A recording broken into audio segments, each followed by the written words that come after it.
قروتاب یکی از خوراک‌های ملی تاجیکانه میباشد. در هر یک عائله این رو استفاده میبرند.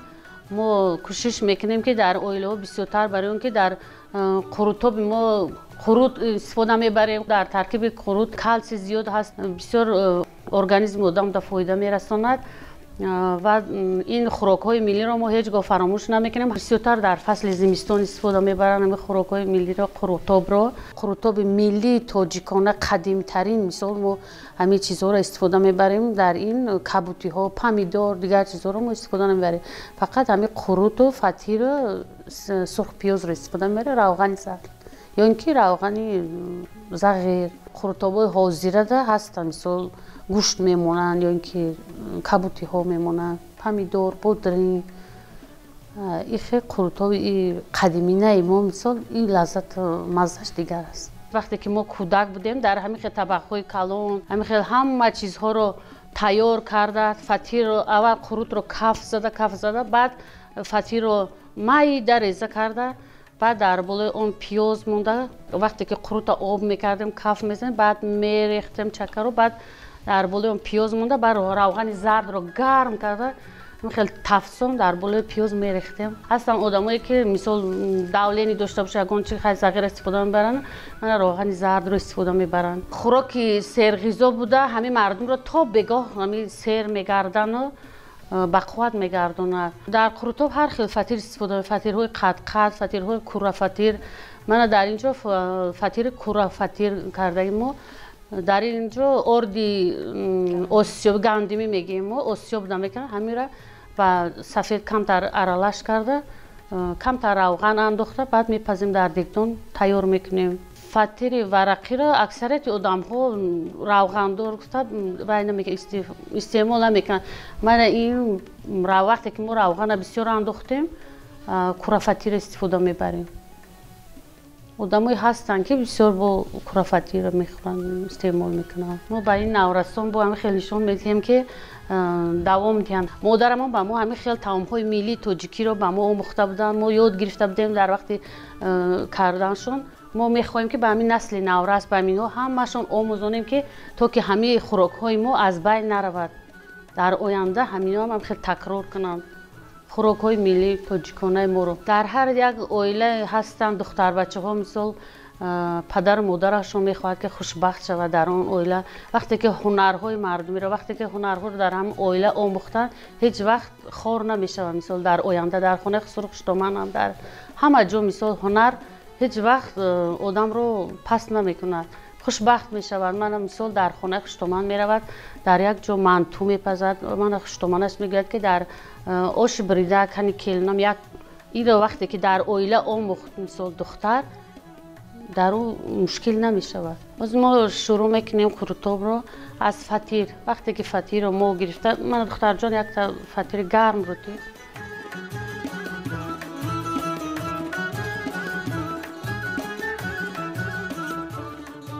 ما طرز تیار کردن قروتاب رو به شما میآموزیم تا که در آینده شما هم همین تیار کنید.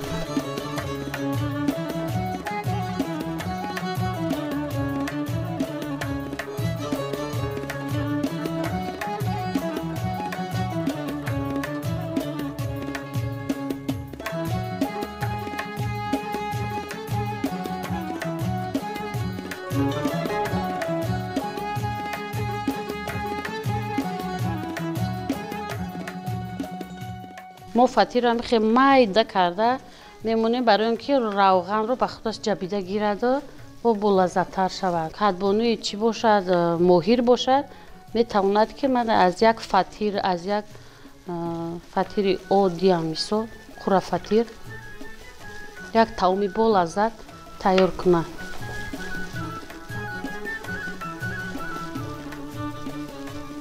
خوراک با مزه، یکی از خوراک‌های بهترین، یکی از خوراک‌های با لذت ترین همین تاجیکانه ما همین قروتاب و شکرها میباشد. ما ارد گندم رو از دهه من آوردیم، از خطلون زمین بسیار دریافت کرده می شود.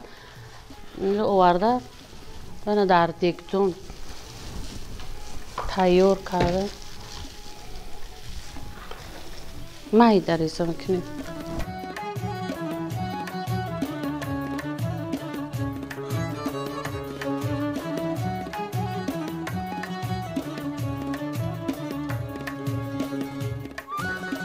ما همین سال یا 4 لینچه ذخیره کردیم. این قشلاق جوهای وطنمون روی کردم همینجا ذخیره کردیم موندگی خونه با اردی گندمی. وقتی که مثلا کسل بیماری های قند، بیماری های روده و معده همین ما استفاده میبریم. فشار بلندی ها همین کسل بیماری ها دا ما همین خوراک های ملی دا استفاده میبریم. ما وابسته به همین آدم هایی که مثال هستن ما همون را نگاه کرده تیار میکنیم. فطیرهای ما کلان میتوانیم که در یک تا نیم فطیر ما استفاده بریم در یک طبق.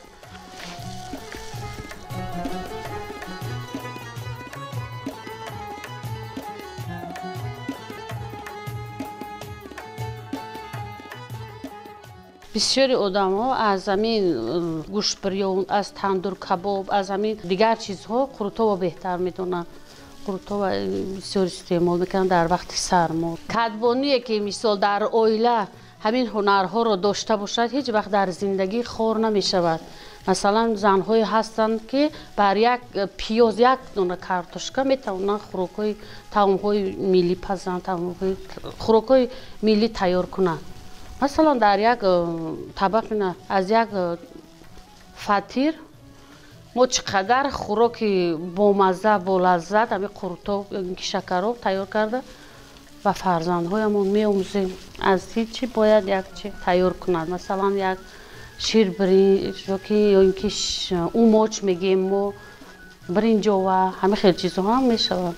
خوراک‌های ملی در داخل میشه. وقتی که خوراک رو مثال ما آماده میکنیم با یک مهر، با یک ذوق، با یک شوق مثال خوراک آماده میکنیم خوراک چقدر با لذت میشود. مثلا هستن زنک‌هایی که با عصبانی شده خوراک میپزن یا اینکه نافورم خوراک میپزن، البته خوراک‌های وای با مزه شده نمیتوانند. زن‌های هنرمند مثال میتوانند که از یک فطیر شکراب، از یک فطیر مثال قروتا، فطیر مسکه، باز خام شوربا مثال از دیگر جاها فرمایش نمیتیند و از خانه مثال در یک سرجمانه در یک طبق شده که خوراک یک جای میخوری مهر و محبت عائله زیاد میشود. من ما فطیر را آماده کردیم تیار شد. قروت رو در بگید دختر جان قروت رو در طبق میاندازیم، بعد آب میاندازیم کف میزنیم قروت رو. ما اول پیشگی قروت تر میکنیم در آب که وای ملایم شود. بعد با دستمون کف میزنیم.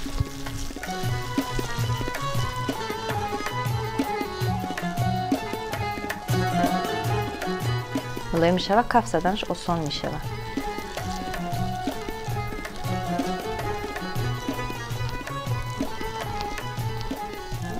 بسیاری آدمایی هستن که مقصد خرد نباشه اگر میشه با چکه هم بکنن و چکه هم میشه.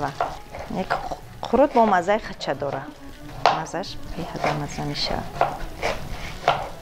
اگر غوص‌تر شید با کمتر آب آمیخته میکنید که با تنک شود. فطیر کورک روغن بسیار نمیکشه. روغن بسیار بکشه اگر قینخر میشه و قروتو به همون خاطر فطیر کورک میکنیم. اگر نمیشه اگه با نان هم بکنین که و فطیر با مقصد و فطیر کورک روغن سخت نمیکشه به همون خاطر بر فطیر کورک میکنیم. فطیر کورک مقصد چیش کمتره، نمیرسونیم رنگ خمیرواری، خمیر نانواری نمیرسونیم. خمیر نان هم مقصد کاوکه او را روغن که کدی روغن خالی میکشه در خودش. فطیر کورکی نمیکشد. بسیار وقت ما شوربای طبقه میکنیم، فطیر ریزه میکنیم، شوربای سرخ شوربا میکنیم، خام شوربا میکنیم، در طبق بالاش زیل میکنیم. چقدر با مزه میشه و همه کسا میشنیم کبوتی اوتاله توپا میگیم و اوتاله میکنیم، آش بریده میکنیم. خوراکای ملی را بسیار استفاده میبریم. اوتاله میده میکنیم. اوتاله با قندی و برای خوراکای سحر در اوتاله با قند میکنیم، نشویسته میکنیم، شیر بد میکنیم، گرسوز، شیر چای و این چیزا رو بسیار استفاده میبریم. نشویسته رو تر میکنیم در قاشقشه در آی شیر گرم. بعد شیر در میدازیم میکوبیم او هم قوس میشه. او رو هم مسکه میدازیم بالاش نمیخوریم برای سحرا. نشویسته رو به تیکودک به حد کالسیش بسیار دیگه دارو در کار نیست.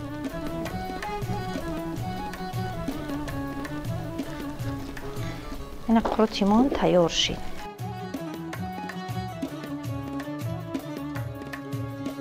بعد خوردن قروتا مقصد میتونیم که با سالاد کنیم. مقصد خودشی پامیدور بکنیم که مقصد کابوتیو که مقصد خوردن آسان تر شود. در قروت هم نمیمونیم. اساس فقط پیاز، روغن زرد، قروت مونده در کار فطیر. قروتی ما چی شد؟ تیار شد، غوض شد. ما نگاه میکنیم غوض تر باشه با کمتر آب ایلوه میکنیم. مرا وقتی که ما فطیر رو تیار کردیم با قروت رو من مثل آب کردیم و در الک میپولونیم. شیره قروت رو گرفته بعد در گرم میکنیم. بعد در بالای فطیر میریزیم.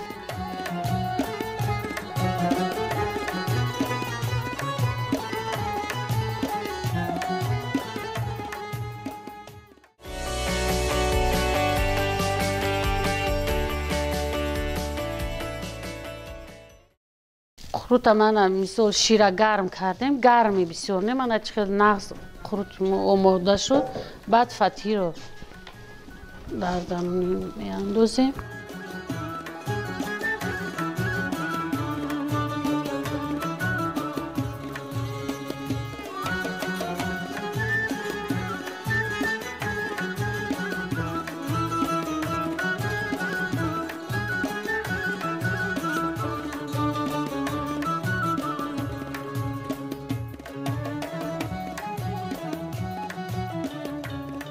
وقتی روغن رو ما گرم میکنیم برای قروتا آماده کردن چقدر باید تفسون باشد که حتی همین بوغ همین پیاز بوغ همین روغن میتواند به فرش خونه برای چقدر این پیاز بعد به مزه میشه با لذت میشه.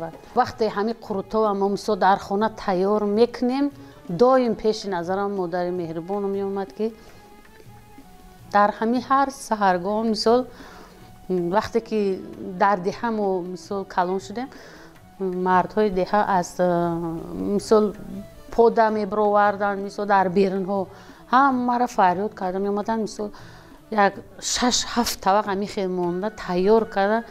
مادر مهربان من فقط به همین قروت همین پیاز همین روغن تنها دیگر پامیدور این چیزها نبود. دستی مادر دیگر است با مزه با لذت میکردن. پیش وقتا هیچ چیز که نبود از همون یک چیز یک خوراک با لذت تیار میکردن که تا حاضر از فکر خیال ما رفتگی نیستم چیزها. اوماج با گرد میخیل و دستشون وای میکردن تیار میکردن در طبق بعد در دیگ میانداختن مثل یا که برنج یا که بجای برنج میتونستن که اوماج هم خیلی بعد پودینه کم ترک پودینه میانداختن چقدر خوراکی با مزه میشه. زن باید در اویله صرفه‌کارانه صرفه‌کار مثل کدبانوی با هنر کدبانوی تازه‌کار کدبانوی مهنت دوست باشد یکم درجه زندگی پیش میرود. زندگی هر یک کدبانو مثل خوشبختی اویله با یکدیگر فهمی اما چیزی که هست در زندگی همراه استفاده میبرند خوشبخت میشن مثل یکدیگر فهمی قدیم. من مثل کدبانوی هستن که میتونن از کدو تمام مثل طعم‌ها رو استفاده تیار کنن.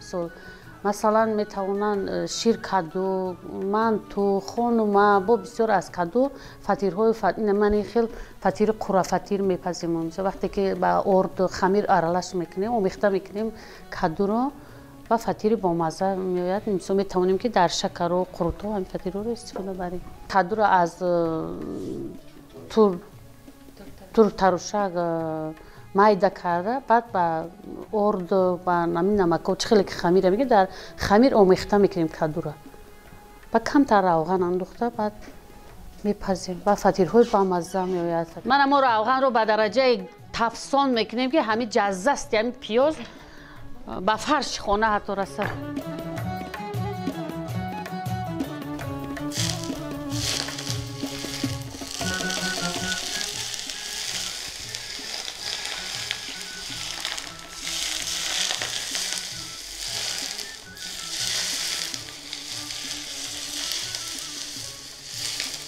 چقدر خوراک بولذت با مزه قدیمترین خوراک ما آماده شد.